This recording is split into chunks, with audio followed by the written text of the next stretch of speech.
तो गाइज स्वागत है आपका आज के मूवी एक्सप्लेन में। तो गाइज आज हम बात करने वाले हैं स्टार वॉर्स लेवल की एपिक सिनेमैटिक मूवी ड्यून की।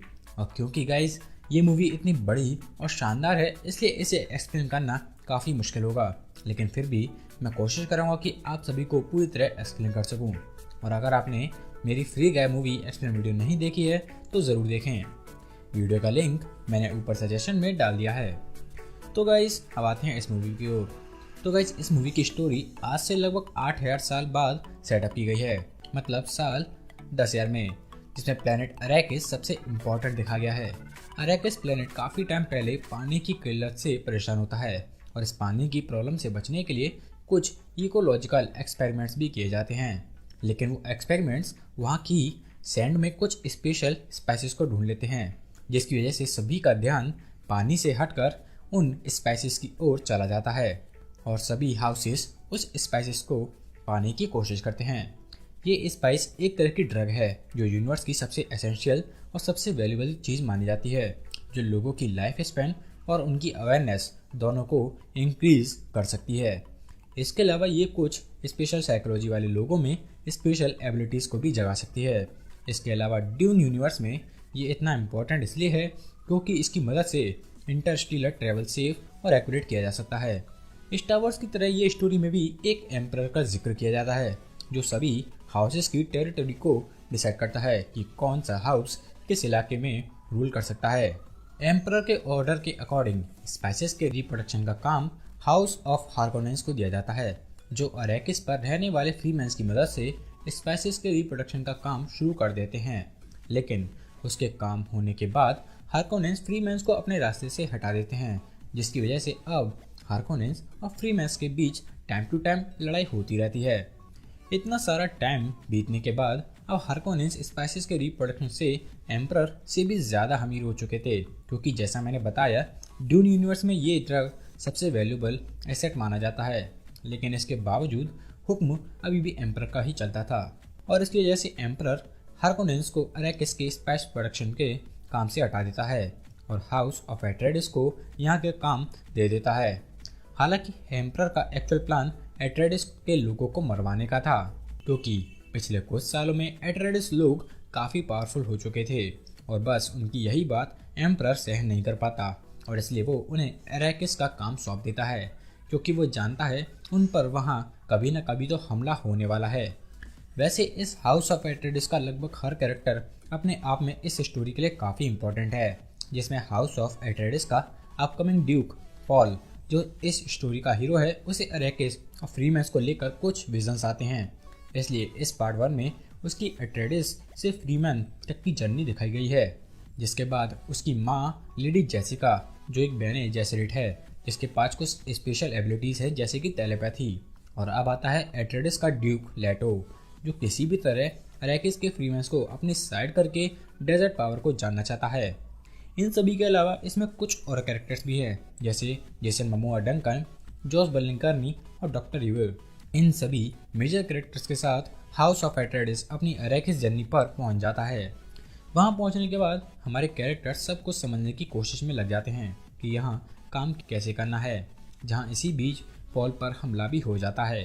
हालांकि इस हमले में पॉल खुद को बचा तो लेता है, लेकिन वो समझ जाते हैं कि यहाँ नहीं सारुण के यहाँ कुछ तो गड़बड़ है, जरूर कोई ना कोई गड़बड़। इतना सब कुछ होने के बाद अब सब कुछ एक बार फिर डेली रूटीन पर चला जाता है और हमारे हीरोज अरैकिस के जायजे के लिए शिप लेकर निकल जाते हैं। इस बार वो स्पाइस के रिप्रोडक्शन को होते हुए देखना चाहते थे, इसलिए वो कैरी ऑल मशीन को देखने लगते हैं। लेकिन अरैकिस अभी भी बहुत सारे सरप्राइजेस अपने अंदर रखे हुए था। कैरी ऑल मशीन से होने वाला वाइब्रेशन अरैकिस के सैंड वॉर्म्स को उनकी ओर खींचने लगता है, क्योंकि इन वाइब्रेशन से सैंड वॉर्म का आना कंफर्म होता है, इसलिए उनके पास बैकअप प्लान पहले से तैयार था। एक्चुअल में कैरियर मशीन सैंड वॉर्म्स के आने से पहले ही वहां से उड़ा कर निकाल ली जाती है, लेकिन आज उसे ले जाने वाली मशीन के एक एंकर में कुछ गड़बड़ हो जाती है, जिस वजह से उसे वहां से निकालना नामुमकिन था। लेकिन अभी भी वहां पर लोग अटके हुए थे, इसलिए ड्यूक लेटो उन्हें अपने शिप में निकालने का डिसीजन ले लेता है। और इसी वजह से जैसे ही पॉल शिप से नीचे लोगों को बचाने उतरता है, वहाँ की सैंड से निकलने वाला स्पाइस उसके कांटेक्ट में आ जाता है और जो उसे उसके विजन्स में वापस ले जाता है। उसके इस विजन के अकॉर्डिंग उसे एक फ्रीमैन लड़की शानी दिखाई देती है, जो उसे इस विजन में एक सैंडबॉम्ब ब्लेड से मार देती है।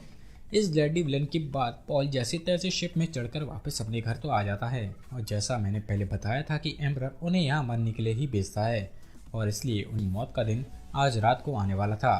क्योंकि हार्कोनेस पहले ही एम्परर का सपोर्ट पा चुके थे, इसलिए वो एट्रेडिस के खिलाफ लड़ने के लिए दूसरे एम्परर्स को भी अपने साथ जोड़ लेते हैं, जिसमें एम्परर के एलाइट सोल्जर सर्दुकार भी शामिल थे। और इस तरह रात होते ही उनके महल पर हमला शुरू हो जाता है, और यह हमला इतना हेविली लोडेड था कि एट्रेडिस वाले इससे बचने के लिए कुछ भी नहीं कर पाते, और जिसकी वजह से इस हमले में हमारे ज़्यादातर हीरोज मारे जाते हैं।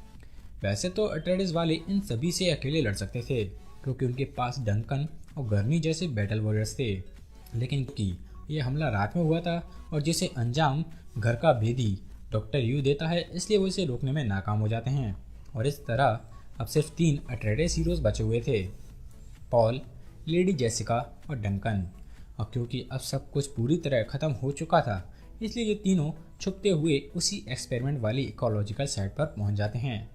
लेकिन यहाँ भी वो ज़्यादा देर नहीं रुक पाते, क्योंकि सर्दुकार सोल्जर्स अभी भी उनके पीछे लगे हुए थे, और इतने ही टाइम में वो सोल्जर्स भी इस साइट पर पहुंच जाते हैं। अब क्योंकि ड्यूक पॉल का बचना अब सबसे ज़्यादा ज़रूरी था, इसलिए डंकन खुद को कमरे में बंद करके पॉल और लेडी जेसिका को वहाँ से निकाल देता है। वैसे तो हमारा हीरो डंकन इन सर्दुकार वॉरियर्स के लिए अकेले ही काफ़ी था, लेकिन फिर भी इतने सारे सोल्जर से लड़ने के बाद एक टाइम पर वो फंस जाता है और मारा जाता है। इस तरह हमारा हीरो डंकन जेसन मोमोआ की भी मौत हो जाती है, और अब सिर्फ पॉल और लेडी जेसिका बचे हुए थे, जिनके पास फ्रीमैन्स के अलावा अब कोई भी रास्ता नहीं बचा था। इसलिए पॉल और जेसिका एक पुराना सा प्लेन लेकर फ्रीमैन्स की खाड़ी की ओर निकल जाते हैं, लेकिन रास्ते में एक सैंड स्टॉर्म उनका रास्ता रोक लेता है। इस सैंड स्टॉर्म में स्पाइस से पॉल एक बार फिर अपने विजन्स में चला जाता है, और इस बार उसके विजन में वो एक फ्रीमैन सोल्जर से लड़ाई करते हुए दिखाया जाता है, जो उसे जान से मार देता है। इतने में सैंड स्टॉर्म उनके प्लेन को बीच में ही खराब करके उन्हें रोक लेता है, इसलिए उन्हें वहाँ फ्रीमैन खाड़ी से कुछ दूर उतरना पड़ता है। यहाँ उनका सामना कुछ फ्रीमैन सोल्जर से भी होता है, जो उन्हें मारने की कोशिश करते हैं, लेकिन लेडी जेसिका अपनी फाइटिंग स्किल से उनके लीडर को अपने कब्जे में ले लेती है, जिसके बाद उनका लीडर स्टिलगार उन दोनों को प्रोटेक्शन देने के लिए मान जाता है। लेकिन कुछ लोगों में खुजली ज़्यादा होती है, इसलिए स्टिलगार की टीम का एक सोल्जर उन्हें प्रोटेक्शन देने से मना कर देता है और पॉल को लड़ाई के लिए चैलेंज करता है। और बता देता हूँ कि ये वही सोल्जर है जो पॉल के विजन में दिखाई देता है। पॉल वर्सेस सोल्जर की लड़ाई शुरू हो जाती है, और पॉल थोड़ी देर लड़खड़ाने के बाद अपने मूड में आ जाता है, जिसके बाद पॉल एक के बाद एक 3 बार उस सोल्जर को झुकने का मौका भी देता है। लेकिन फ्रीमैन रूल्स के अकॉर्डिंग ये लड़ाई सिर्फ किसी एक की मौत के साथ ही ख़त्म हो सकती थी, इसलिए आखिर में पॉल को उसे मारना पड़ता है, जिसके बाद पॉल फ्रीमैन्स के इलाके में जाने के लिए पूरी तरह तैयार माना जाता है, और वो उसे वहाँ ले जाते हैं, जिसके बाद की स्टोरी अगले और लास्ट पार्ट में दिखाई जाने वाली है, जो अरैकिस प्लेनेट के फ्रीडम को दिखा सकती है। सो गाइज, आज के लिए बस इतना ही। अगर आपको इस मूवी का सेकंड पार्ट भी जानना हो तो मैं इसके लिए भी एक वीडियो बना रहा हूँ, जिसका लिंक मैं आपको सजेशन में डाल दूँगा। सो गाइज, आज के लिए बस इतना ही। अगर आपको मेरी ये वीडियो पसंद आए तो इसे एक लाइक और चैनल को सब्सक्राइब करना ना भूलें। So guys, thank you for watching. मिलते हैं इसके सेकंड पार्ट में।